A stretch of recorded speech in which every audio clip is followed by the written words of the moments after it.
Hello আমার সাকিবিয়ান ভাইরা বোনেরা, চলে এলাম আরো একটা নতুন ভিডিও নিয়ে। এখন আমরা এই ভিডিওতে বরবাদ নিয়ে কথা বলবো।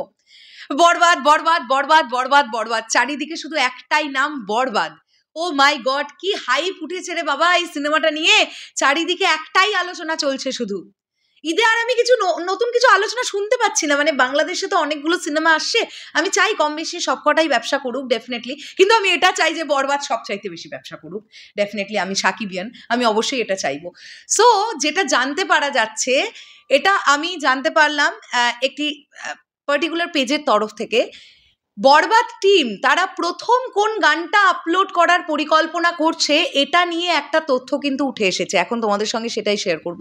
দেখো সাকিবিয়ান ভাইরা বোনেরা, তোমরা খুব ভালোভাবেই জানো আমাদের যে ইন্টারভিউটা আমরা মেহেদী হাসান হৃদয় ভাইয়ার সঙ্গে বম্বেতে বসে নেওয়ার সুযোগ পেয়েছিলাম, সেখানেই মেহেদী হাসান হৃদয় ভাইয়াকে আমি প্রশ্ন করেছিলাম যে বরবাদ সিনেমায় মোট কটা গান থাকতে পারে। তো তখনই হৃদয় ভাইয়া বলে দিয়েছিলেন যে টোটাল 5টা গান থাকছে, বাকিটা ক্রমশ প্রকাশ্য উনি বলেছিলেন। তো এখন আমরা এটা মোটামুটি ধরে নিতে পারি যে একটা রোম্যান্টিক সং থাকবে, একটা স্যাড সং থাকবে, একটা আইটেম নাম্বার থাকছে, একটা সিচুয়েশনাল সং থাকবে, আর 5 নম্বর গানটা কি গান আমি জানি না। সেটা কি ফেস্টিভ সং? ইতিমধ্যেই প্রচুর কমেন্ট সাকিবিয়ান ভাইদের বোনেদের তরফ থেকে পাচ্ছি যে দিদি ঈদের একটা গান অবশ্যই চাই। যদি সেভাবে আমরা দেখি যে লাস্ট টাইমেও তোমরা দেখো প্রিয়তমাতে কুরবানি ঈদের একটি গান ছিল, আচ্ছা তারপরে রাজকুমারে সাকিবিয়ানদের ডেডিকেট করে একটি ঈদের সং, একটা ফেস্টিভ সং রাখা হয়েছিল। দরদেও কাইন্ড অফ মেলার মধ্যে যে গানটা লুটলে তু যে গানটা ছিল, সেটাও কাইন্ড অফ একটা ফেস্টিভ সংই আমরা বলতে পারি, ওই ধরনেরই প্রেজেন্টেশন ছিল। কিন্তু তুফানে আমরা সেই অর্থে কোনো ফেস্টিভ সং পাইনি, কেননা গল্পের সঙ্গে ফেস্টিভ সংটা যেত না। এর পরবর্তীতে আসছে হচ্ছে আমাদের বরবাদ। তো দর্শকের এটা চাহিদা যে ঈদে যখন মেগাস্টার আসছেন একটা ঈদের গান থাকুক, যেহেতু বাংলাদেশের সবচাইতে বড় ফেস্টিভ্যাল এই 2 ঈদ। তো দেখা যাক কোনো ফেস্টিভ সং আছে কিনা বরবাদ ছবিতে, আমি কিন্তু এখনো জানি না। ওকে, তবে জানতে পারা যাচ্ছে মেকার্সদের তরফ থেকে বরবাদের আইটেম নাম্বারটা প্রথম ড্রপ করবে মেকার্সরা, এরকম একটা প্ল্যানিং তারা তাদের মধ্যে করেছে। আমি কিন্তু গানের দিক থেকে প্রথম ড্রপ করার কথা বলছি, তাই বলে কিন্তু কেউ এটা ভেবো না যে ফেব্রুয়ারি মাসের মিডে, মানে এই যে after first look motion poster যে কন্টেন্টটা আসবে সেটাই গান হয়ে যাবে। এটা হওয়ার সম্ভাবনা বোধহয় খুব কম। আমি বলবো না সম্ভাবনা একেবারেই নেই, কারণ আলটিমেটলি টিম ডিসাইড করছে। আমি তোমাদেরকে আগের দিনই বললাম যে তাদের কাছে সেকেন্ড লুকও রেডি আছে, তাদের কাছে টিজারও রেডি, মোটামুটি 80-90% রেডি হয়ে গেছে, তাদের কাছে সময় আছে। তারা 11th আওয়ারে এসে যেটা ডিসাইড করবে তারা সেটাই দেবে। এবার আইটেম নাম্বারটাও কিন্তু তাদের কাছে রেডি আছে, এটা মাথায় রাখতে হবে। বরবাদের মুম্বাইতে শ্যুট চলাকালীন আইটেম নাম্বারটা শ্যুট হয়ে গিয়েছিল, সবার আগে আইটেম নাম্বারই শ্যুট হয়েছে বরবাদের, যেখানে আমরা নুসরাত জাহানকে দেখতে পাবো। তো এতদিন পরে আবার মেগাস্টার শাকিব খানের সঙ্গে নুসরাত জাহানকে একই পর্দায় আমরা দেখতে পাবো, এটা কোথাও গিয়ে আমাদের কাছে খুবই ভালো লাগার একটা মোমেন্ট। এবং যতটুকু যা ছবি দেখতে পেয়েছিলাম বরবাদের শুটিং সেটের ওই আইটেম নাম্বারটা, শুটিং সেটের ওই হালকা ছবিগুলো দেখে ভীষণ প্রমিসিং লেগেছিল।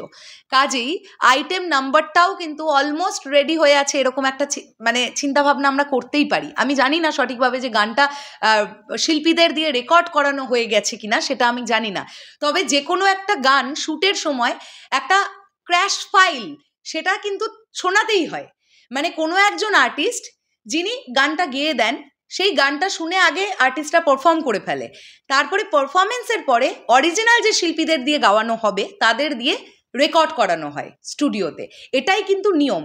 কাজে গানটা যে অনেক দিন আগেই তৈরি হয়ে গেছে এটা নিয়ে কোনো ডাউট নেই। শিল্পীরা রেকর্ড করেছেন কিনা গানটা সেটা আমি জানি না, তবে বরবাদের আইটেম নাম্বারের শ্যুট তো পুরো ডান, এবং আমি আশা রাখবো যে এতগুলো দিন টিম পেয়েছিল সময় হাতে, তারা এডিটও করে ফেলেছে, এটা আমার ধারণা। তো প্রথম যে গানগুলোর মধ্যে প্রথম গানটা আইটেম নাম্বারটাই দেবে, আমি এটা নিয়ে এর আগেও আলোচনা করেছিলাম এবং আমি বলেছিলাম যে গানগুলোর মধ্যে প্রথমে আইটেম নাম্বারটাই দেওয়া ভালো, সবচেয়ে ভালো। ওটা না প্রচণ্ড পাবলিককে একটা মারাত্মক লেভেলে একটা জার্ক দিতে পারবে। হ্যাঁ, এটা আমার মনে হয় কোথাও গিয়ে। সো দেখা যাক কি হয়। আর 14ই ফেব্রুয়ারি এই দিনটা আমরা সবাই ওয়েট করে বসে আছি, বরবাদ টিমও প্ল্যানিং করছে, তারা দেবে কিছু একটা, দেখা যাক কি হয়, কি আসে এক্স্যাক্টলি 14ই ফেব্রুয়ারি বা ওই সময়টাতে, ওই ধারে কাছে সময়টাতে, দেখা যাক কি হয়। তবে মোটামুটি তোমরা ধরে নিতে পারো এই যে ফেব্রুয়ারির মিড থেকে যে প্রমোশনটা স্টার্ট করবে না, এটা কিন্তু কনস্ট্যান্ট চলে যাবে এবার। কারণ বরবাদ টিমের কাছে অনেকগুলো কন্টেন্ট আছে, তারা ধীরে ধীরে ড্রপ করবে। এবং আরও একটা আনন্দের কথা তোমাদের বলি, বরবাদ টিম খুব সম্ভবত প্রত্যেকটা দিন বিটিএস করেছে, কাজেই বরবাদের মেকিং কীরকম হয়েছে সেটা রিলিজের পরে, মানে বেশ অনেকগুলো দিন পরে বিটিএসও হয়তো আমাদের সামনে আসবে, বিহাইন্ড দ্য সিন, সেখানে আমরা দেখতে পাবো কিভাবে কিভাবে ছবিটা তৈরি হয়েছে। যাই হোক, শেষ করলাম ভিডিওটা। আর আমি সত্যিই চাই বিটিএসটা হোক, বিকজ কে সেরা সেরা ভার্চুয়াল স্টুডিওতে এর আগে কোনোদিনও কোনো বাংলা সিনেমা শ্যুট করেনি। একটা বিটিএস হলে কি আমরাও দেখতে পাবো কিভাবে কাজ হয়েছে, আমাদের মাতৃভাষার সিনেমা, আমাদের মেগাস্টারের সিনেমা। সো দেখা যাক বিটিএস, আমি আশা করবো বিটিএস আসবে বরবাদ টিমের তরফ থেকে। শেষ করলাম ভিডিওটা, আসছি আবার খুব শিগগিরই নতুন কোনো ভিডিও নিয়ে। তাহলে এখনের জন্যে টাটা।